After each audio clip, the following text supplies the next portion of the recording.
Movie facts के brand new video में मैं आपका स्वागत करता हूं और इस वीडियो में आपको बताऊंगा इन्फिनिटी वॉर से कुछ जुड़े रोचक फैक्ट्स। तो यार चैनल पर नए हो तो चैनल को सब्सक्राइब कर दो एंड बेल आइकन ऑल पे कर दो। नंबर 1, ब्लैक पैंथर अपने सोल्जर्स या कह सकते हैं अपनी ट्राइब को लीड करते में बोलते हैं ईबाम्बे, जिसका मतलब होता है होल्ड स्ट्रॉन्ग होल्ड फास्ट, जो कि सिचुएशन के हिसाब से एकदम सही डायलॉग था और यही डायलॉग रिवर ट्राइब और नारकिया ने यूज़ करा था ब्लैक पैंथर की सोलो मूवी में इन्फिनिटी वॉर से पहले।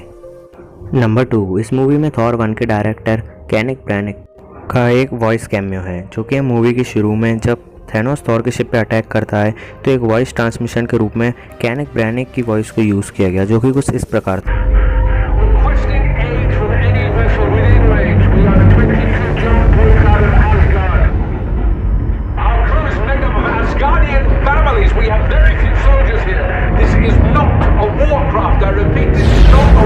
नंबर 3, रियलिटी स्टोन का इस्तेमाल करते हुए थैनोस ड्रैक्स को क्यूब्स में और मैंटिस को रिबन में कन्वर्ट कर देता है। ये रैंडम नहीं था, बल्कि कॉमिक्स में भी थैनोस ने इन दोनों के साथ यही करा था। ये एक ईस्टर एग था। नंबर 4, रॉकेट स्पेस आउटराइडर्स का एक नया नाम निकालता है, वो उन्हें कहता है space dog.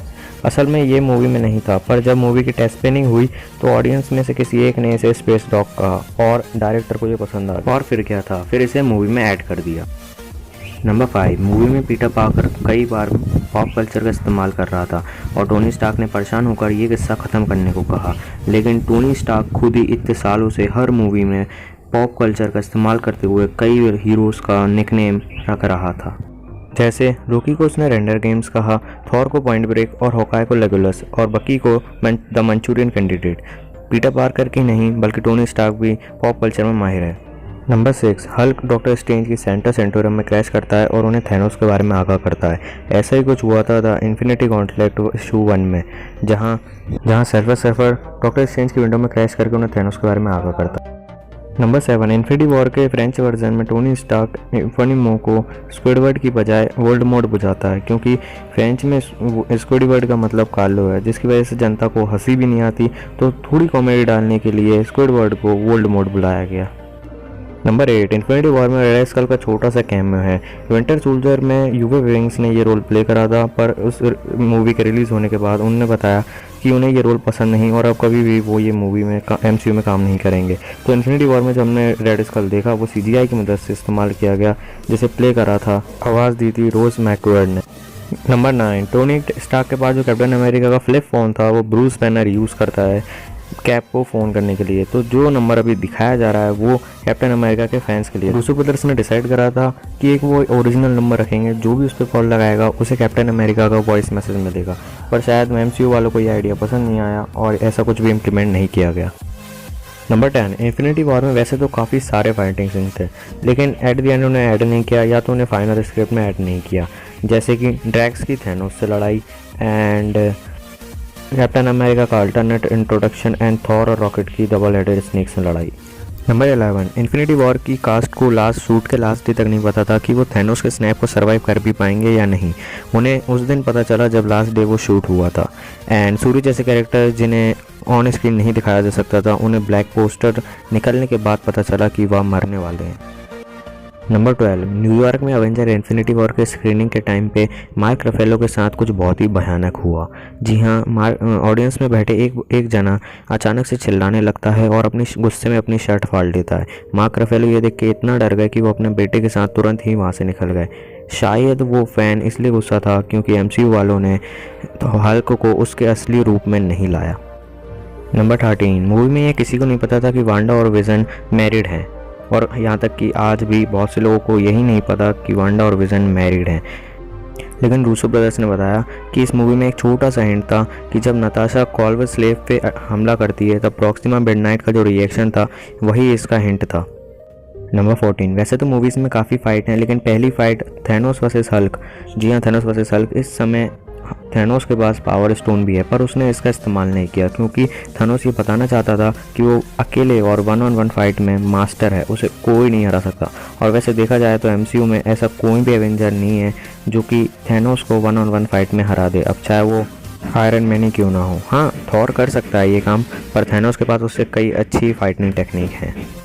Number 15 infinity war में एक थॉर 1 का बहुत ही बड़ा प्लॉट होल फिक्स करा है। थॉर 1 में आपने बायोसोर्स तो देखा ही होगा, 9 रिम्स में ट्रैवल करने का तरीका, लेकिन मूवी के आखिर में वो टूट जाता है।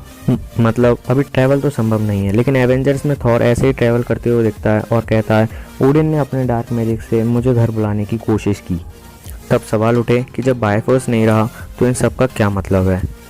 लेकिन इन्फिनिटी वॉर में हेमड्रिल डार्क मैजिक का यूज़ करके हल्क को अर्थ पे ट्रांसपोर्ट कर देता है। तो तब हमें पता चला कि हैं असली जादू, असली डार्क मैजिक तो हेमड्रिल की स्टिक में है, ना कि कहीं और। नंबर 16 ये फैक्ट सुनकर तो मुझे भी बहुत बुरा लगता है, क्योंकि एलिट एफ के जेंडर पे अटैक के वक्त नोवा को भी दिखाया जाता है और नोवा थैनोस को चकमा देके निकल जाता है और एवेंजर्स को वार्न करता है थैनोस के बारे में। लेकिन ऐसा कुछ जब जेंडर ही नहीं था तो नोवा को दिखाने का भी मतलब नहीं होता। लेकिन काश अगर ये ऐड होता तो इन्फिनिटी वॉर और एंड गेम में हमें ये फेमस कॉमिक बुक कैरेक्टर देखने को मिलता। नंबर 17 ये मूवी पूरे 2 दिन की कहानी है। जी हाँ, मूवी में जो कुछ भी हुआ सिर्फ 2 दिन में हुआ और ब्रूस बैनर के लिए Age of Ultron, Thor Ragnarok और इन्फिनिटी वॉर मात्र 1 हफ्ते में हुआ, अगर आप मूवी को डिटेल से समझो तो। नंबर 18 ये सीन, ये कोई CGI नहीं है, यानी कि कंप्यूटर जनरेटेड इमेज नहीं है। जब इबोनिमो हमला करता है सिटी पे, न्यूयॉर्क सिटी पे, तो ये जो सीन था ये क्रिएट किया गया था पीटर पार्कर के कान में फूंक मार के, ताकि CGI के पैसे भी बच जाएंगे। और ऑसम, अगर आपको ये लगता है कि ये CGI था तो आप गलत सोच रहे हैं, असल में ये कान में फूंक मार के हुआ है।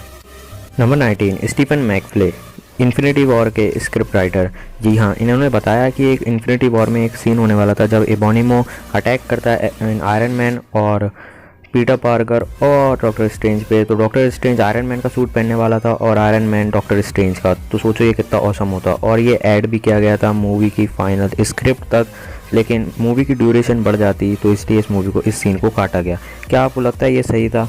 कमेंट बॉक्स में ज़रूर बताएं। तो यार आज की इस वीडियो में बस इतना ही। मैं एवेंजर एंड गेम पे भी ऐसे ही फैक्ट्स जल्द लाऊंगा एंड ज़रूर से ज़रूर चैनल को सब्सक्राइब कर लें और कमेंट में बता दें कि आपको कौन सी वीडियो चाहिए, क्योंकि इससे मुझे मदद मिल जाएगी। एंड होप आपको वीडियो अच्छी लगी तो लाइक कर दें एंड शेयर कर दें। Thanks for watching.